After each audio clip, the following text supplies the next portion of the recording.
ബാബു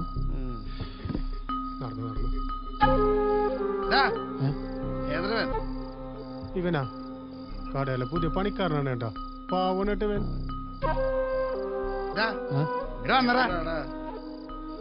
ചേട്ടാ എന്താണ് എന്റെ പേര്? മാലിക്. മാലിക്. ഓ വിട്ടോ നീ.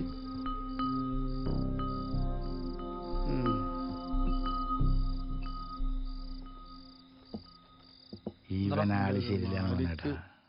എന്താ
ചേട്ടാ എങ്ങനെയുണ്ട് ഞങ്ങളുടെ കോളനി?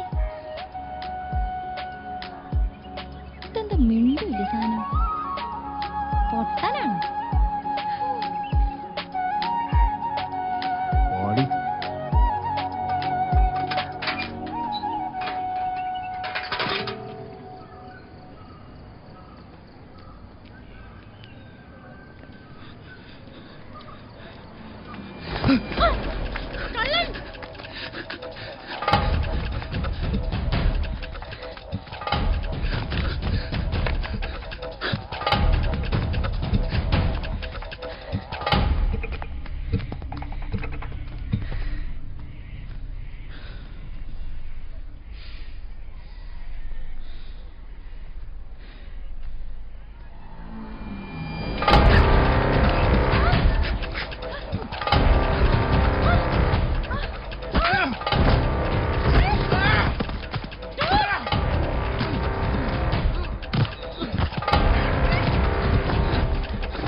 ഹരിദേവരാജൻ ആ പ്രതിയിൽ നിന്ന് 1.5 കോടി രൂപ കൈക്കൂലി വാങ്ങിയത് CCTV വ്യക്തമായതല്ലേ? അതേ ഞാനും റിപ്പോർട്ട് ചെയ്തുള്ളൂ. പക്ഷേ പോലീസ് റിപ്പോർട്ടിലും FIRലും അങ്ങനെ ഒരു സ്റ്റേറ്റ്മെന്റ് പോലും ഇല്ല. അതെ, അതിപ്പോ ബീഹാറിലോ മറ്റൊന്നും അല്ലല്ലോ. പ്രഭുത്തരെന്ന് അഭിമാനിക്കുന്ന നമ്മുടെ നാട്ടിലെ ഒരു ജഡ്ജി തന്നെയല്ലേ കൈക്കൂലി മേടിച്ചിരിക്കുന്നേ? എടോ, തനിക്ക് തോന്നുന്നുണ്ടോ ആ ജഡ്ജിക്കെതിരെ എന്തെങ്കിലും നടപടി ഉണ്ടാവും? നമ്മുടെ ചാനൽ പോലും തനിക്കെതിരാവും. സൂക്ഷിച്ചോ. ആ ദേ അവിടെ.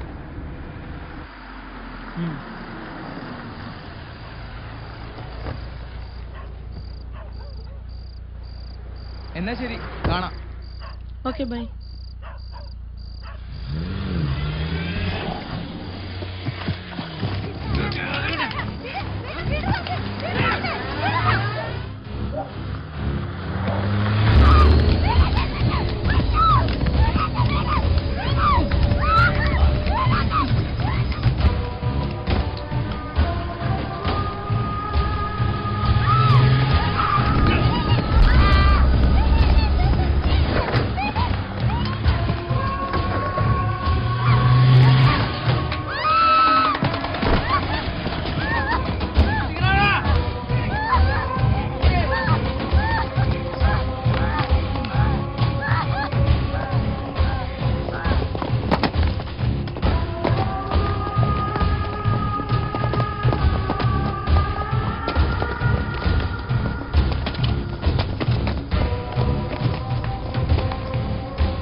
പോലീസ് നൽകിയ സ്ഥിരീകരണം.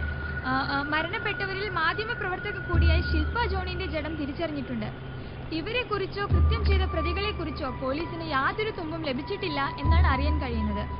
മാധ്യമപ്രവർത്തകയടക്കം 6 പേരെയാണ് സംഭവ സ്ഥലത്ത് കൊല്ലപ്പെട്ട നിലയിൽ കാണാൻ സാധിക്കുന്നത്. അതിക്രൂരമായിട്ടാണ് ഓരോരുത്തരെയും കൊല ചെയ്തിരിക്കുന്നത്. ഒരാളെ തലക്കീഴായി കെട്ടിത്തൂക്കിയിട്ട നിലയിലാണ് കാണാൻ സാധിക്കുന്നത്. ഇപ്പോൾ ഇതാ പോലീസുകാർ ഇവിടെ എത്തിയിട്ടുണ്ട്. നമുക്ക് അവരോട് ചോദിക്കാം. സർ, പ്രതികളെ കുറിച്ച് എന്തെങ്കിലും സൂചന ലഭിച്ചിട്ടുണ്ടോ sir? Please sir. Sir sir, നഗരത്തിൽ മുമ്പ് നടന്ന കൊലപാതകങ്ങളുമായി ഒരാളുടെ സാമ്യമുണ്ട് സാർ. വീഡിയോ ഉൾപ്പെടെ എല്ലാവരും ഇവിടുന്ന് മറന്നു. സംഭവം ആരാദ്യം കണ്ടു? പുലർച്ചെ മീൻ പിടിക്കാവുന്നവരാണ് സർ. ആ, ജങ്കാറിന്റെ ലാസ്റ്റ് ട്രിപ്പ് എത്ര മണിക്കായിരുന്നു? ജങ്കാർ 9 മണി വരെയാണ്. 10 മണിയേക്കാളുണ്ടാവും സാർ.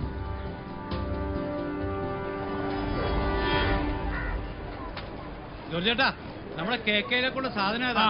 കേക്ക്. എടാ സാബു, ആ കേക്കയുടെ സാധനം എടുത്തു കൊടുത്തേ. കൊടുക്കൂലേ ഇത്? എന്താടപ്പാ, നിന്റെ നാട്ടിൽ എന്തൊക്കെയാടായി നടക്കുന്നത്? എന്റെ ചേട്ടാ, രാത്രി കമ്പനിയുടെയും കഴിഞ്ഞ് ഏലൂര് ചെല്ലുന്നവരെ ഒരു കുഴപ്പമില്ലായിരുന്നു. പിറ്റേന്ന് സൂബൈക്ക് എണീറ്റപ്പോഴല്ലേ അറിയണത് പോലീസും വണ്ടിയും ബഹളവും ആകെ കബൂറായി.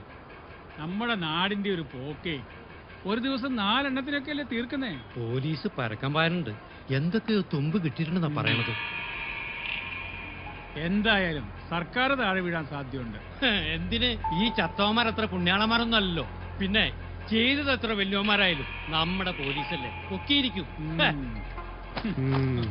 അതാണ് അകത്താക്കും. നമ്മുടെ പോലീസിനോടാണ് കളി. എന്നാലും ആ പെങ്കൊച്ച് അവിടെ എങ്ങനെ വന്ന് പെട്ടു എന്നാ എന്റെ സംശയം. പിന്നെ പെങ്കൊച്ചി ഇവള് വരക്ക കൊട്ടേഷനാണെന്നേ. പോടാ.